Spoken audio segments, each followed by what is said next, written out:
Hey Waistcoat Wanderers of the Internet, this is my first Monday review show since returning to YouTube, and let's make it a good one.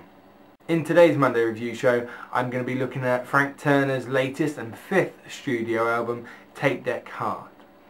It was released on the 22nd of April 2013, so literally only about a month ago. Now before I start talking about this specific album, I want to say about what an inspiration Frank Turner is to me. I think he's one of the biggest artists that I'm listening to at the moment and have been for the last 4 or 5 years. And he's probably the first person I've experienced where I get that whole kind of like, if I go and see him live, which I have a few times now, and he goes, oh, I'm going to play a song, an old song, and I know it. And I never get like that about anybody else. And I really like that. I like the fact that I've followed his path from his first album, his two major first 3 years and second 3-year album. And yeah. So on purchasing this album and beginning to listen to it, I didn't like it. I think there are two main reasons for this. One, because as I said, how much his past albums meant to me. I wanted this amazing influx of emotions, and I didn't have that at the time. And two, and this point still remains, some of the best songs in the album, for example 4 Simple Words, he brought out as a single a good while ago, and so it doesn't really sound like that's a new song. It doesn't sound like that's part of a new album. So I had about 6 or 7 attempts where I sat down and tried to listen to the album on my computer, and I just wasn't feeling it. I wasn't getting through it. Then I started to listen to the album when I was walking to work, and it's one of the few times I've actually listened to something and I thought, this is walking music. It's not running music, although I'm sure it could be used as running music. It's walking music. And on these journeys I took to and from work and to and from the train station, I got lost in the lyrics and the songs, the music, the emotion, everything that goes into this album. It reminds me of when I first started listening to England Keep My Bones, which is his last studio album. And once again, I really didn't like it at the start. I wasn't feeling it. However, now, I think that is one of the best constructed albums as a whole that he's ever brought out. The way it sinks in from one song to the next is remarkable. With this album, he does that between 2 songs. I've forgotten which ones right now. But for the most part, the album doesn't have that finesse between songs. However, I honestly don't completely feel that takes away from this album, because it gives more importance on individual tracks. And there are some crackers in there. There are some songs that will be legends in the Frank Turner history of music. And, you know, if he keeps bringing out albums like he has been for the last 5 years, and 6 years even, 7 years, probably longer, yeah, you know, he's just going to kind of be having this massive catalogue of exceptional music. I think a lot of these songs for where I am right now in my life, I feel I can relate to very much. The album opens up with Recovery, and that has a little place in my heart. And I think always will, because of where I am right now. And there are some lines in there, and this is the thing I love about Frank Turner, the importance is on the music, is on not only the construct of you know, what instruments he used and how they blend together, and I'm not a musical person so I won't go too much into that, but lyrically there is so much importance put on what Frank is saying in his music. And Recovery is no different to that. Same as Plain Sailing Weather. That, I'm sure, is a song that so many people can relate to. Polaroid Picture and Tattoos are 2 songs that actually have grown on me a lot in the last 3 weeks.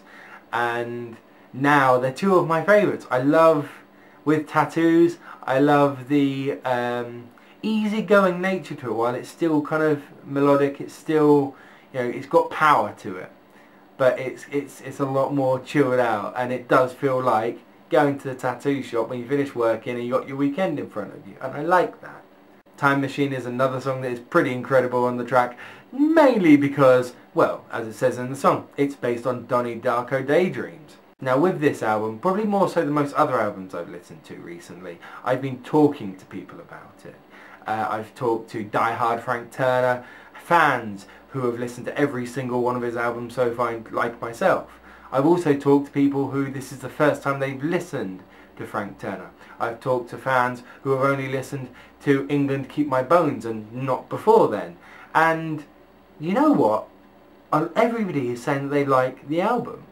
People like myself, I think, that are older fans, we are so kind of like, at least for me, that those first few albums were like defining of my flavour of music and my coming into the punk folk. I still call it punk folk or rock folk, but I don't like saying Frank Turner's rock folk. He is, but he's kind of like, there's a bit of punk in there, a bit of metal in there. And I said this to my friends, they were like, no, what are you going on about? But I still think this.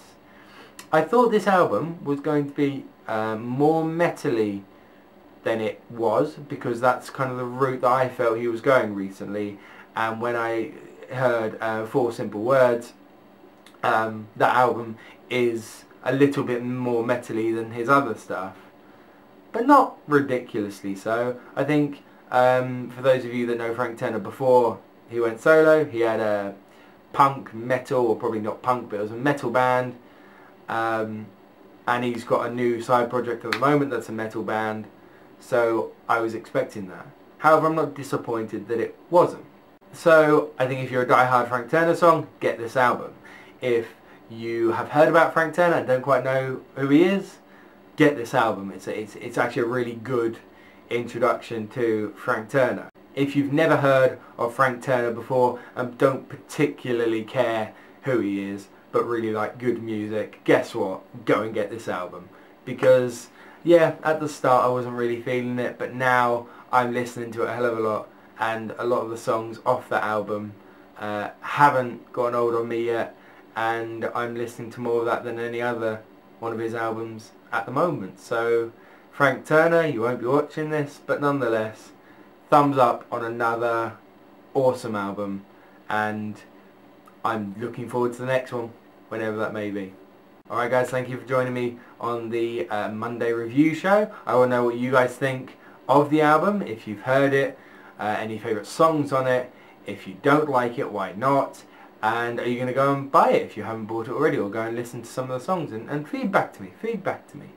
I should be back on Wednesday, all things going well, with a Positive Wednesday show. Next Monday, the Monday review show will return, and I'll be reviewing Gabrielle Aplin's first studio album. I won't give too much away, but if you don't think you've heard Gabrielle Aplin before, you have.